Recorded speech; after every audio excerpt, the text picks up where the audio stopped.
반갑습니다. 건강행전입니다.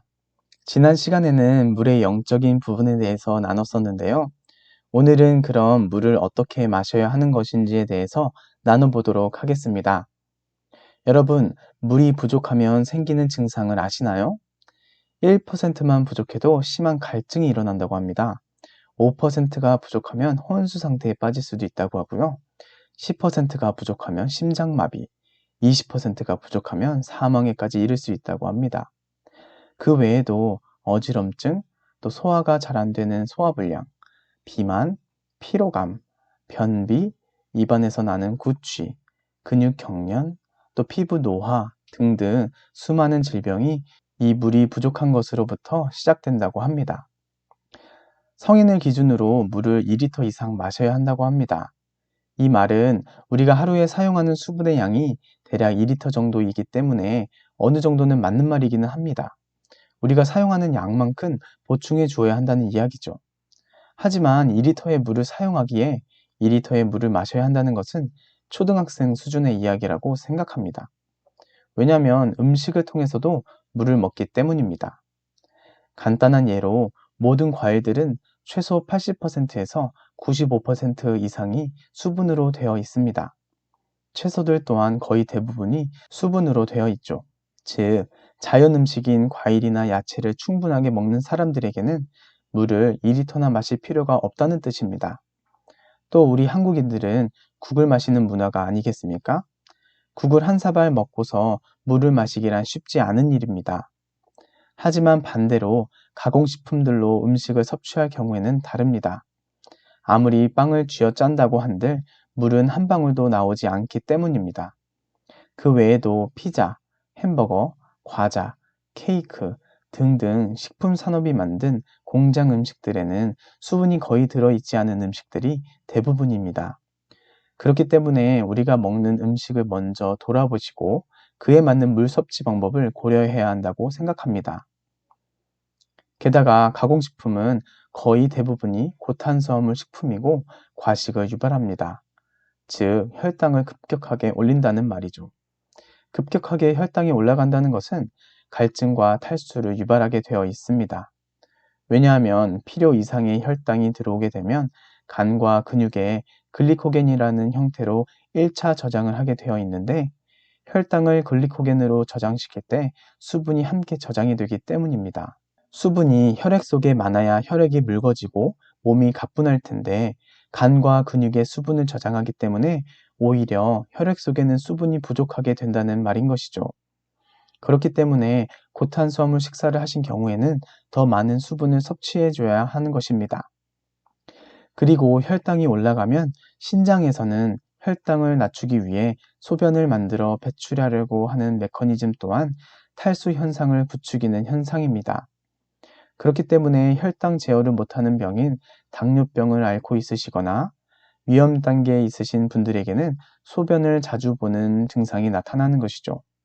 만약 과일과 같이 혈당을 올리지만 그 안에 수분이 충분히 들어있을 경우엔 우리 몸에 있는 수분을 끌어다 사용하는 일은커녕 오히려 수분을 보충해주지만 반대로 수분이 하나 없는 음식을 먹었을 경우에는 몸 안에 있는 수분을 끌어다 사용한다는 것이죠. 아마도 2리터보다 더 많은 물을 마셔야 할지도 모릅니다. 아니, 마시고 싶으실 것입니다. 고탄수화물을 먹은 다음 날 몸무게가 많이 나가는 것도 살이 찐 게 아니라 그만큼 물을 많이 머금고 있는 것입니다. 하루아침에 살이 몇 킬로씩 찔 수는 없는 것이니까요. 많은 분들이 라면을 먹은 다음 날 붓는 이유는 국물 때문이라고 생각하시지만 저는 면에 들어있는 고탄수화물이 더 큰 원인이라고 생각합니다. 건강행전 우리 몸에서 소변, 대변, 땀, 호흡 등으로 배출되는 수분의 양과 먹는 음식으로 들어오는 수분의 양은 사람마다 다릅니다. 게다가 개개인의 생활 환경 및 식습관도 다르고 체형과 신진대사 등등 모든 것이 다르기 때문에 이걸 정확하게 계산하는 방법도 맞출 수 있는 방법도 없다고 볼 수 있습니다. 운동선수, 임산부, 어린이, 하루 종일 앉아있는 회사원, 농부, 노인 등등 무수히 많은 사람들과 변수들이 있는데 이걸 물 양을 어느 정도라고 맞춰 놓는 건 어불성설이라고 생각합니다. 그렇다고 물을 많이 마시는 것이 건강에 좋을까요? 전혀 그렇지 않습니다. 우리 몸에 알맞은 양을 마셔야 합니다. 극적인 예로 물 많이 마시기 대회에 참여한 사람이 심장마비로 죽음에 이른 것을 예로 들 수 있습니다. 신경 전달 물질인 나트륨의 농도가 갑작스레 낮아져서 심장마비로 죽음에 이른 것이죠. 무엇이든 좋다고 과하게 섭취하는 것은 오히려 몸을 망치는 행위라고 이전 영상 과유불급에 소개해놨으니 궁금하신 분들은 참고하시기 바랍니다. 그렇다면 어떻게 하면 알맞은 양의 물을 마실 수 있을까요? 아주 간단한 방법 두 가지를 소개해 드릴 건데요. 그런데 두 가지 방법을 알아보기 전에 중요한 한 가지 말씀드리고 싶은 부분이 있습니다. 물과 물이 든 음식, 즉 야채와 과일 모두를 물이라고 생각하는 것입니다. 그 둘을 분리해서 생각하시지 마시고 같이 생각하는 습관을 들이다 보면 손쉽게 건강한 삶을 사는데 도움이 된다고 생각합니다. 강아지는 자, 물을 언제 마실 것인지 그 첫 번째 방법은 목마르거나 배고플 때 마시면 됩니다. 너무 간단한가요? 네, 언제나 정답은 간단합니다. 목이 마르면 물을 마셔주면 되는데요. 제 영상 전반부에도 설명했듯이 사실은 가장 좋은 방법은 목이 마르는 상태를 만들지 않는 것이 최선의 방법입니다. 오전에는 간헐적 단식을 하시고 점심으로 야채와 과일을 드시고 싶으신 양을 마음껏 드시면 하루 종일 목마를 일은 딱히 없을 것이라고 생각합니다. 하지만 살다 보면 고탄수화물 음식을 먹기도 하고 물을 깜빡하고 안 마시는 날도 있을 것입니다.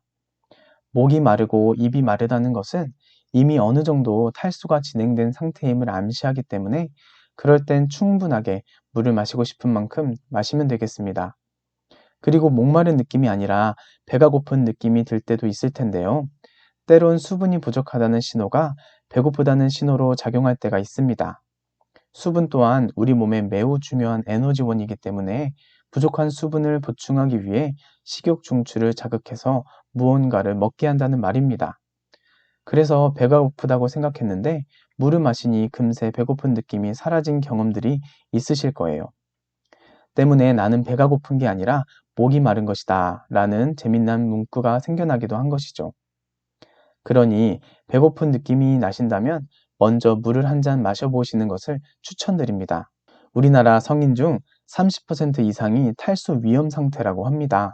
70세 이상 어르신들은 50% 이상이 탈수 위험 상태라고 하니 물을 보충해 주시는 것이 얼마나 중요한지 모릅니다. 물을 언제 마실 것인가? 두 번째는 소변의 색을 통해서 수분의 양을 보충해 주면 됩니다. 소변의 색은 우리 몸에 얼마 정도의 수분이 있는지 알려주는 바로미터와 같은 것입니다. 소변의 색이 물처럼 투명한 색이다. 그럼 물을 너무 많이 마시는 것이고요. 소변의 색이 너무 노랗다. 그러면 몸에 어느 정도 탈수 현상이 일어난 상태입니다. 약간 연한 보리차 같은 색이 딱 적당한 소변의 색이라고 하니 소변색을 잘 관찰하시고 적절하게 보충해 주시면 될 것 같습니다. 그리고 마지막으로 소금의 중요성을 강조드리고 싶습니다. 우리가 아무리 물을 마신다고 한들 세포에 물이 공급 자체가 안 된다고 한다면 무슨 소용이겠습니까? 소금에 들어있는 나트륨이 물을 세포 내부와 외부의 이온 균형을 조절하고 물의 이동을 조절하는 등 세포의 기능을 유지하는 데 필요한 중요한 영양소입니다. 앞서 말씀드린 간헐적 단식과 과일, 야채를 먹으면 체내 나트륨의 농도가 낮아질 수 있습니다. 때문에 적절한 소금 섭취도 굉장히 중요하다고 할 수 있죠. 짜게 먹는 것이 안 좋은 건 상식으로들 알고 계시지만 싱겁게 먹는 게 좋다고 잘못 알고 계신 경우도 허다합니다. 소금 섭취를 적게 하셨을 경우에 저나트륨 혈증 증상으로 죽음에 이를 수도 있는 무서운 증상이니 적절하게 소금 섭취를 하시기 바랍니다. 다음 영상으로는 소금에 대해 자세하게 다뤄 올려드리도록 하겠습니다.